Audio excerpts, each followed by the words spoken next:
when I'm representing a buyer, my job is 100% to get my buyer's offer accepted. Yep. I think that, at least for my predictions, and there's probably be some realtors that hear this and get annoyed by me saying this, but I think the buyer's agent, once this law came into effect, kind of is potentially taking a slight pay cut. If we lowered the down payment by $10K, so less of a down payment, it would be essentially financing the amount that they would be paying to you. Oh my gosh. As compensation. A $10K difference in the down payment would probably end up being about $80 per month to them in their monthly payment. So I'm not sure if you even knew that there are some counterpunches if and when that arises. So we priced it at $399, 4-bedroom, 2.5 bath, 1,900 square feet on a 1/4-acre lot. And I got a total of 9 offers in 3 days. Phone ringing off the hook, open house. I wasn't the one that did the open house, but the guy that works in my mom's office did the open house, got 75 people that came through in a 3-hour window. So this is good insight, because this is telling me there's still a ton of people out in the marketplace right now looking for properties, looking for good deals. You don't have to be perfect when you do it the right way. Because of our client retention program, we take care of all of the hard costs, so all the one-time costs get taken care of. They don't have to roll a bunch of fees in. So they get to lower the rate. We make less on the transaction. They don't roll any fees into it. And so they don't have to recuperate closing costs like they would at 9 out of 10 places out there. All right, man. Legacy Lounge. Sometimes people want to talk. We have an incredible guest here. What's up, brother? The definition of the Legacy Lounge is the stuff that he's putting together. He's a great community leader. His story is amazing. All right, episode 35. What's going on? Hey, man. Good to be here and good to switch it up, because we need to talk about this stuff more often, man. We have some special guests today. We got Chris Saison and Rene Jacques. Man, 2 deplorables talking about fun stuff. And by the way, I always take great pride in pronouncing your last name. The S is silent, correct? That's correct. All right, so just want to get that out of the way. But I really wanted just to dive right in, man. So it's really good to take a temperature check on the deals that you're seeing. Want to chat about rates. Obviously, you and I were chatting before this, and rates have gone up again. And really just kind of get a temperature and all that. I'll kick it off. I'm starting to see a lot of stuff finally starting to click. It feels like, for me personally, this year has been a little bit slower for sure. But the phone's been ringing lately. Obviously, after this, you got one of our dear past clients pre-approved, showing them a property in Natomas. They're wanting to upsize because they have 2 small children. The house they're living in now is barely 1,000 square feet, but they bought that house, 6-7 years ago when rates were extremely low. Yep. So they're going to have the ability to rent that property out and potentially cash flow a little bit. For sure. Which will offset some of the payment on the new property that they're buying. Yes. So I love seeing that. I just closed a deal last week with my dear past client Horace, where he bought a condo for one of his grandchildren. He bought it cash, little 2-bedroom, 1-bath condo, 1,000 square feet for a purchase price of $250. So there's still some good deals out there, some low ones, and then really want to just hear from you. What are you seeing, and kind of fill me in on what you're working on right now? Yeah, so a lot of the movement right now has been out of necessity. Just like you said, needed more space for the family. So that's why they're searching, and it's time to make that move. It's hard for people to get off those low interest rates and a comfortable payment, right? But with that being said, still a lot of pent-up energy, and it has been the more I need to move, I need to get to a different area, upsize, downsize. That's been the majority of what we've been seeing, because everybody was kind of in this holding pattern. As we speak today, the day after the election, people were wanting to see and just kind of wanting to wait for the election to pass. So people on the fences, if it wasn't necessary, we're kind of waiting to see what's going to happen, wanting the rates to come back down. They kind of peaked down but didn't really come down. And, because of all those factors, I just, like you said, we've seen much more activity. We did close more transactions as a company in October than we had in over the last 2 years, like for a single month. So that's a good sign. With that being said, it's still a lot of more,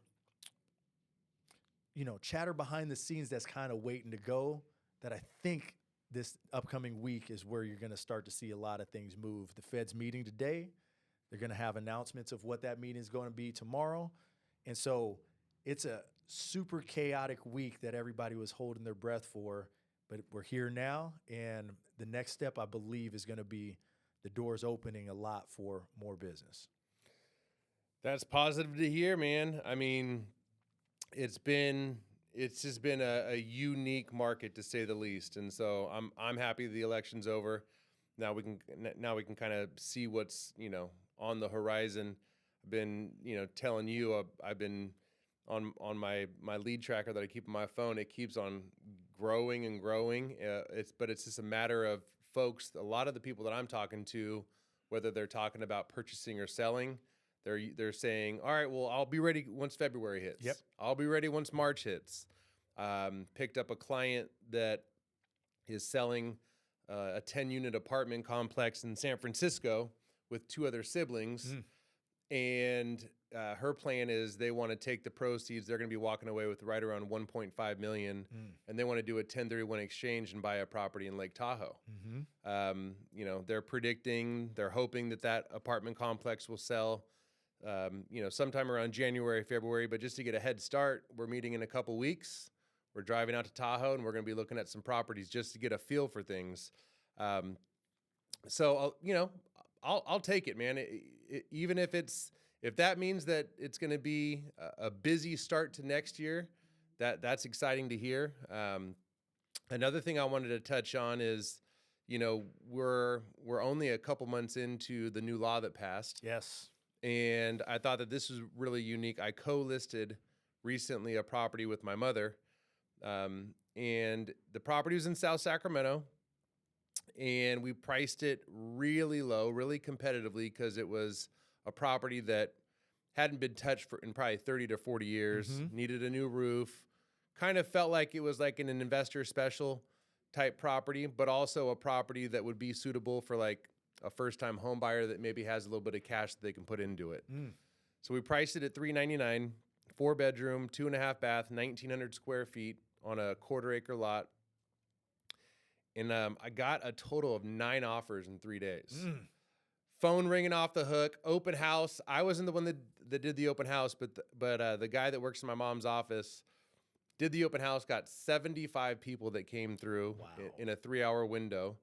So this is good insight, because this is telling me there's still a ton of people out in the marketplace right now looking for properties, looking for good deals. But what I thought it was unique is, I hear a lot of chatter of like, all right, you're a buyer's agent. You're out there with the buyer. You're writing an offer. How are you getting paid? What's the compensation look like? So it was good for me to be on the listing side to see what people were sending in. And what ended up happening was, technically what's happening is agents will call you and they'll go, is your seller offering any compensation? Yep. And for me, if I have my hat on where I'm representing a seller, my job is simple, is to help my seller net the most money possible for their sale. Correct. So the approach that I will say is, yes, they're offering compensation if I do know that my seller is offering compensation. But I'm not going to disclose to that buyer's agent exactly what they're willing to offer.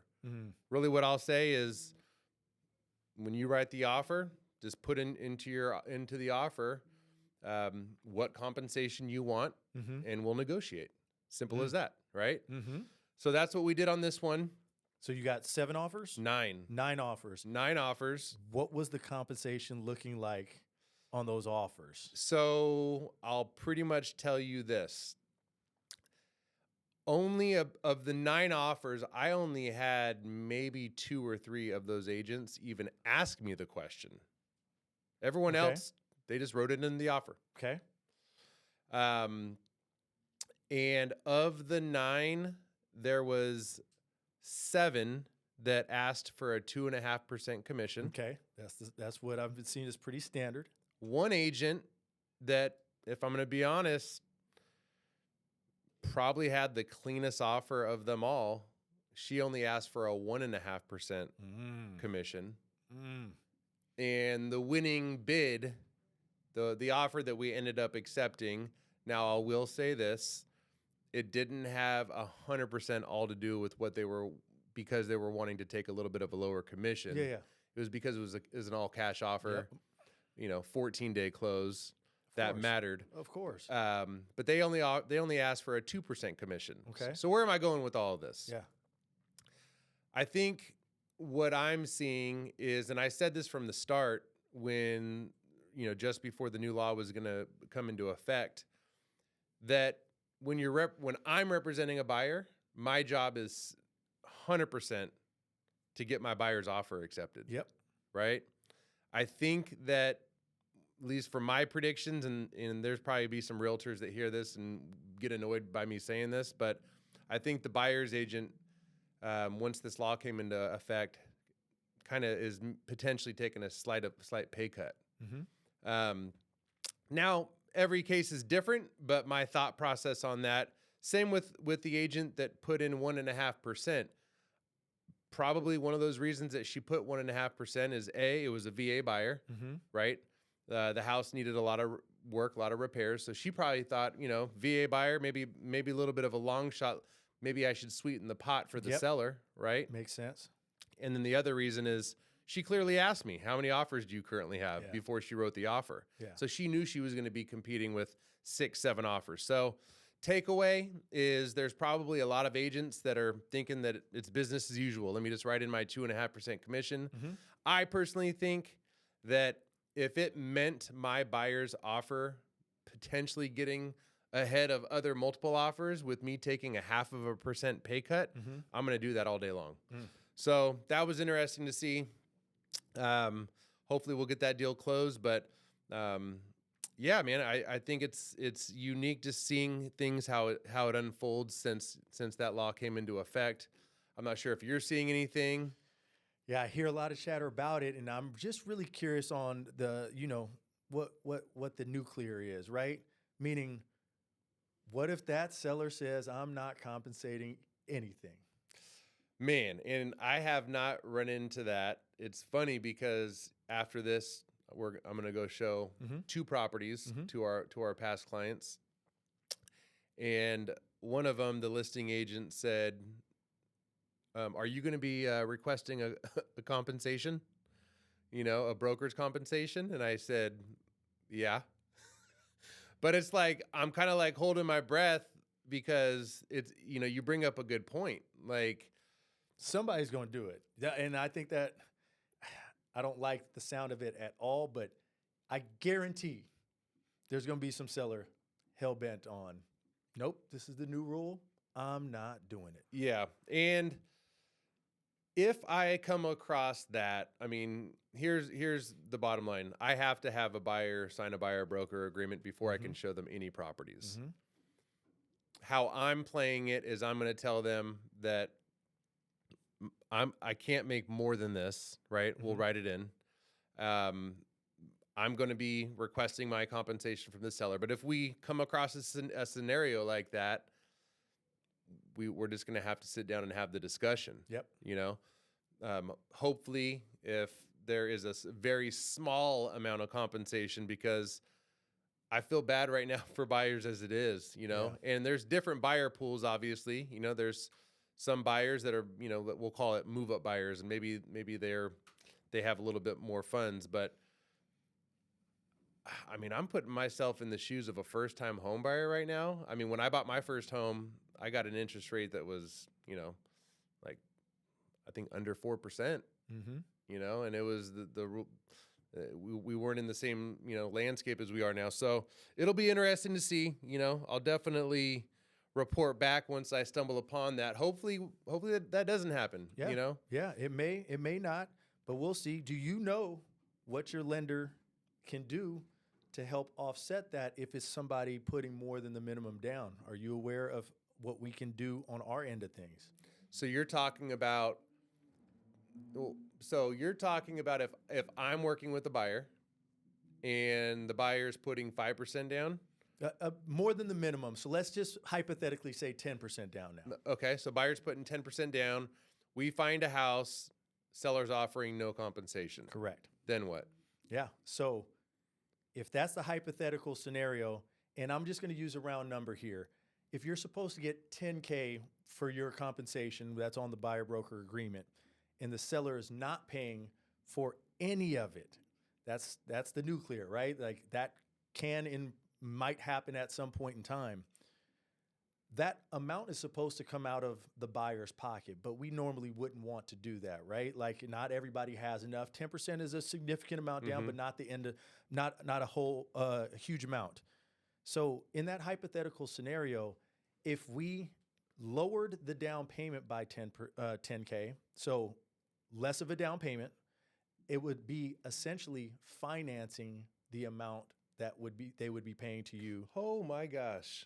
As compensation. A 10K difference in the down payment would probably end up being about $80 per month to them in their monthly payment. So I'm not sure if you even knew that there are some counterpunches if and when that arises, which, I want to make sure people are aware of. It's not the end of the world.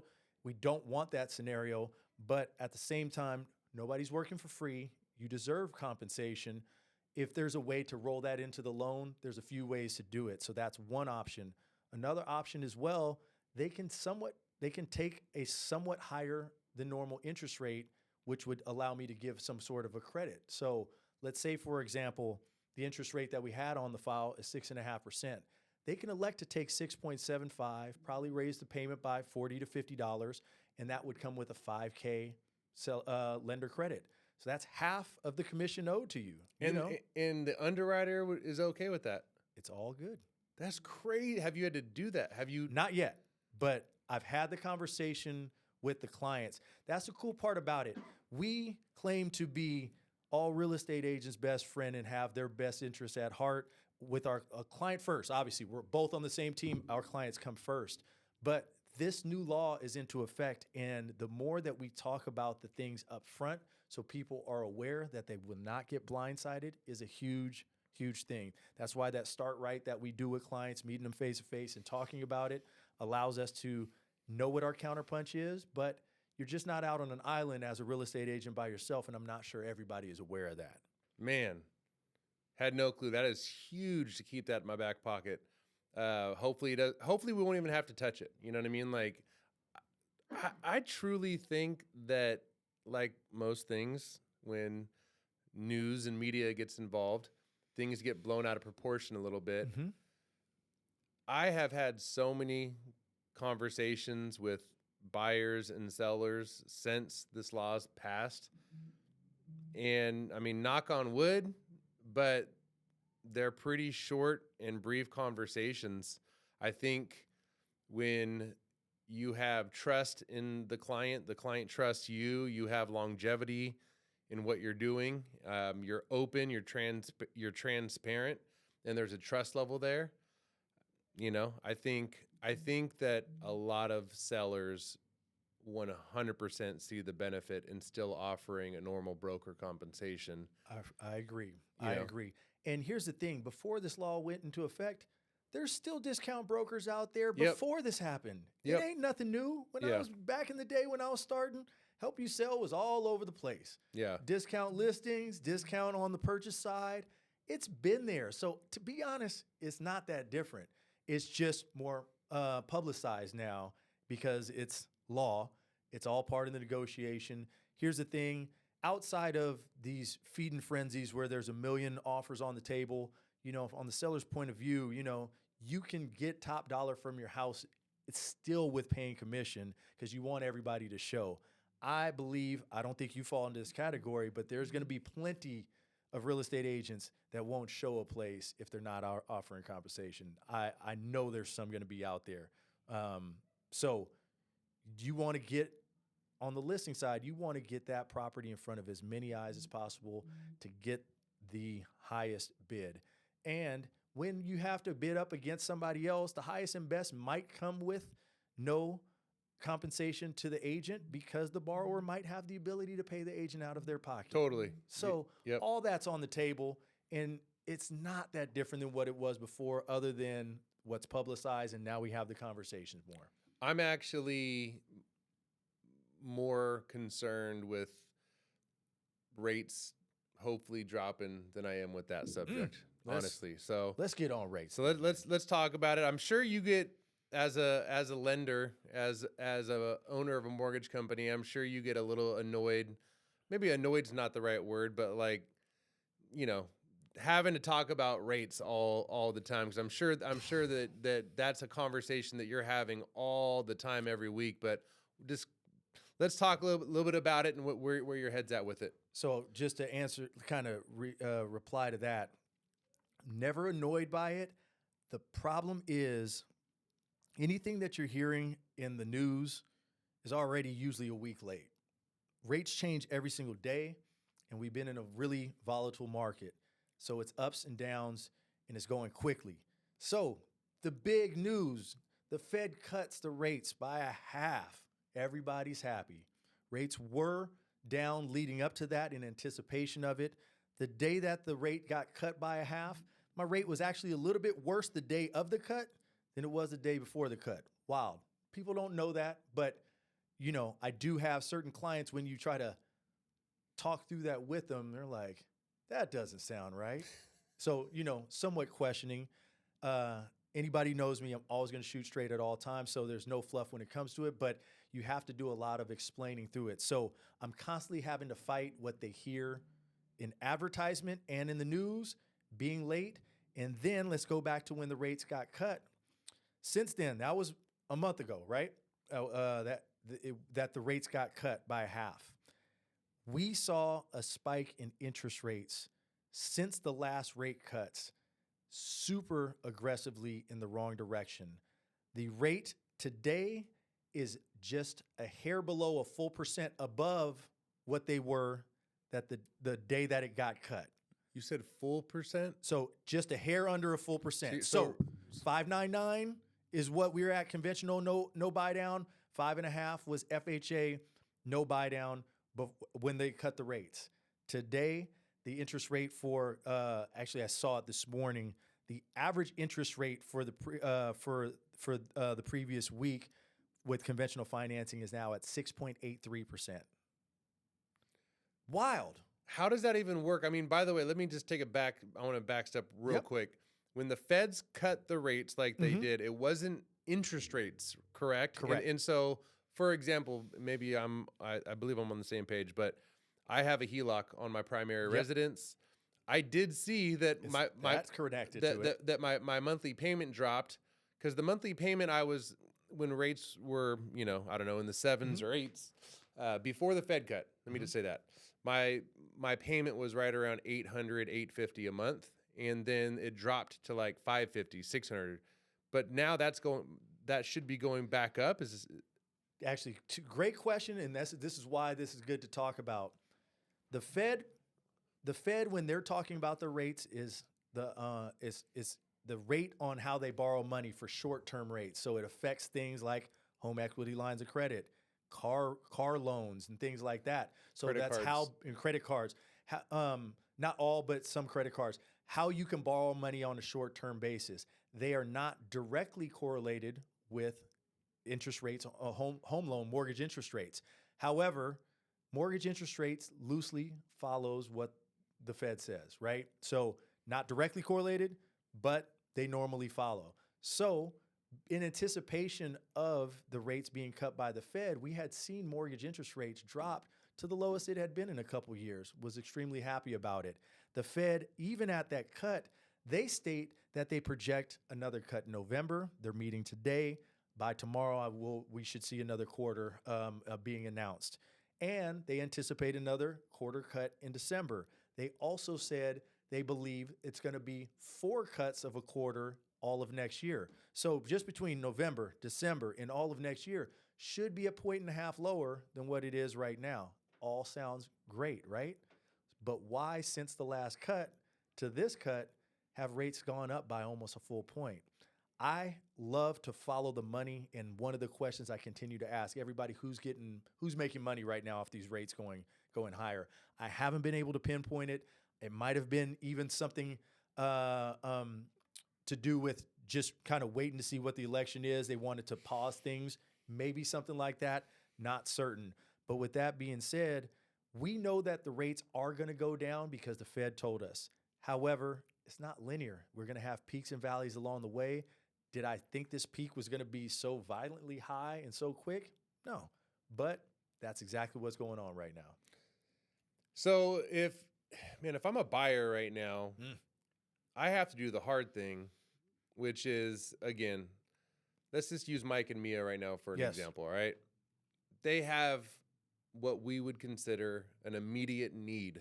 Correct. Of why they're looking to buy a home. Correct. They have 2 small children. Mm-hmm. I mean, a family of 4. They've outgrown the home that they bought, right? So they're a perfect example of you kind of just need to put the blinders on and realize that, yeah, this is kind of going to suck having a payment that's probably maybe more than double of what the payment you have had for the last 6 years is. But you realize that rates are going to drop, and when they do, that's a great time to refi. Can they potentially? I'm going to be like very optimistic right now. They buy a house. Let's say we help them buy a house, and they get a 6.8 interest rate.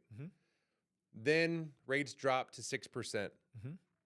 They refi. Correct. They get a 6%. Then 3-4 months later, again, I can just be very optimistic. Rates drop to 5.5%.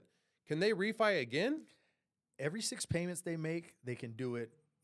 They can refinance. So before that time is called an EPO, an early payoff, which means anybody in that transaction that got compensation, they're going to come back and snatch it. Is really what it is. But a couple things, and you're exactly right. Yes, the rate is higher than what we want, but they are beating the rush before everybody gets back in this market. And that same property that might be listed for, let's say, $580, then goes for $600K. That $20K extra that they're paying over the life of the loan, they're going to spend a ton more. They go ahead and let's say it's a 6.875 rate. They make their first 6 payments. Let's say they're paying $150 more than what they want to because the rates are higher, right? Over 6 payments, we're talking about $900. $900 extra dollars to not pay $20,000 extra for their home, it feels like a no-brainer to me. All day long. Then when they get to refinance, the way that we do refinances with our clients is we don't, like everybody under the sun will, any lending institution will have you come in, have you pay for title, escrow, appraisal, maybe even a buy down to get you a better rate than what they see out there, and they'll start your loan period back over a 30-year term. The way that we do it is we want to make sure that people don't have to be perfect on their mortgage. And what I mean by that is I watch the rates every day. Do I know exactly when it's the right time to when the market's bottomed out? No. If we knew, we'd be making a lot more money than we are right now. You don't have to be perfect when you do it the right way. Because of our client retention program, we take care of all of the hard costs, so all the one-time costs get taken care of. They don't have to roll a bunch of fees in. So they get to lower the rate. We make less on the transaction. They don't roll any fees into it. And so they don't have to recuperate closing costs like they would at 9 out of 10 places out there. So they can do that 6 months from after they buy, and then 6 payments from then, they can do it again. They're not starting over at that 30-year term every single time. We can drop it to 29-year term when they refinance, not roll any fees in. So it's not one of those take 2 steps back to take 10 steps forward.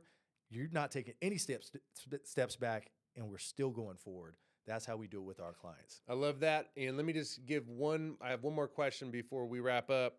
So let's stay on the topic of somebody that already owns a property, is going to sell their property. Yes. Not rent it out, but sell it. Yes. They're sitting on a nice chunk of equity. They're going to purchase a property for whatever reason, right? They want a bigger property, or they're relocating, whatever reason it is. And they have, 20, 30, 40% down and then some. Can they put maybe 10, 15, $20,000 down to do a rate buy down? I mean, what's your thoughts on that? Like, let's pretend rates are at 6.8, like you said. How far is $20,000 going to go, and what's your thoughts on that? So I'm not a big fan of buying down the rate in our interest rate environment right now because rates are supposed to come down anyway. So let's take this hypothetical scenario, 20K to buy the rate down. You probably can get for 20K, you probably get all the way down to a 5% interest rate, right? Like there's multiple options of rate buy downs, a temporary, a permanent. There's a few different things. So let's say for round numbers here, you can get all the way down to a 5% with a 20K buy down. You probably would be saving, let's say, I don't know, let's say $750 a month. That might be significant, right? Wow. So, but here's the thing, $750 per month, that's going to be, you know, right around $9,000 worth of savings per month for savings for the first year, right? That's a significant savings. But they pay $20K to get there. If the rate gets down to 5.5 or 5.25 or 5%, anytime in the next 12 to 18 months, they've still spent more than what it would have been if they would have just taken the going rate and refied down. So a lot of people get stuck on rate. A lot of people get stuck on the cost of the loan. I always try to illustrate and take emotion out of it because there's a true breaking point. I use some really round numbers here, but there's a breaking point of how many months will it take of savings to make that 20K back. We find what that amount is, and then you take your best guess of where rates are forecasted to be without having to buy it down, and then go from there. If the seller pays for the buy down, all day, every day. Oh, yeah. You're the best with negotiating. You're always looking for that, and we're going to try to do that. But using your own funds to buy it down when we think rates are going to go down anyway, it's not my favorite, and I get to illustrate that to people. Love it. All right, last question. I want to just, ask you. You got the crystal ball in your hand. I know that when my mom got into real estate, I still can't believe this, but it was either the year I was born or the year after. She was working when interest rates were right around 18, 19%. I mean, she told me she ended up breaking out in these hives. My grandfather had to help her out financially. I mean, it was rough. And we're over here talking about 6.8%. So I always just keep that into perspective. But if you had your crystal ball next year, if rates are at their lowest, where would you think they might be? I believe at the end of 2025, conventional loans should be in the lower fives without a buy down. And I think FHA and VA are going to have high fours in front of it. So the 4.99s of the world, 4.899. That's my guess. I'm sticking to it. And I bet you everybody listening is hoping that I'm right. Let's go out and help people buy some properties. And then if you're right, you know what I'm saying? You'll be looking good. We'll see. But one way or another, everything is cyclical in this market. We've been down for a solid 3 years. There's a lot of pent up energy. And watch this market turn. Now that we're post-election, you're going to see a lot more movement because people do need to upgrade, downgrade, move out of the area. So you're going to see a lot of the transactions that weren't there before are coming back. And no matter what the market is, whenever markets are down and now inflation is under wraps and everything like that, the real estate market has held extremely strong. Still about that basic econ learning that we did in grade school and high school. Supply and demand. We're a little bit off kilter here. That's why real estate continues to stay strong. Okay, and then I want to have this documented. Nate, I want to make sure that you have this because you're going to be chopping this together. So, NFL Super Bowl prediction winner? Ooh, good Lord. Oh, it ain't going to be the Chiefs this year, man. It ain't going to be the Chiefs this year. Man, I can't believe you said that. They're looking good at 8-0. I know. That's why they're looking so good. They weren't looking good the last 2 years. That's why I'm saying no. Baltimore. So this pains me, right? I mean, we got CMC coming back this week. He's coming back this week. I'm just going to go on record right now and say, oh, gosh, this hurts me. The Detroit Lions are going to win the Super Bowl. And that's coming from a 49ers fan. That hurts my soul. Man. The Lions are just special. Goff is playing out of his mind. Like, I think he's literally in the last 3 games, he's somewhere around like 70 for 75. They got the double-headed monster crazy. All right. NBA prediction, who's winning it all? This is going to be tough. I mean, we're only like a couple weeks into the season. This is gonna be real tough. Don't say the Warriors. The Warriors are looking good right now, too. Warriors are looking good, man. We got more light-skinned shooters coming out the woodworks, man. I don't even know where we got the newest dude who's balling right now, but I like him. But nah, it ain't gonna be the Warriors, man. Gosh, man, this is so early. You want to know whom I got? Who you going with? Thunder all day long. I mean, the chemistry that the Thunder have right now is scary. I just think that it's their year, man. And I think that the Wolves, God bless the Wolves, but Rudy Gobert just ain't it, man. Anthony's on an island by himself right now. Nah, it's not going to be there. I'm waiting to see what Russell Westbrook looks like with Denver. Everybody forgot about Denver, and they didn't lose nothing. You know what I'm saying? And so I wonder if they're going to be just lurking around and Jokic give the business there. And to be honest, man, how can you count out Boston again?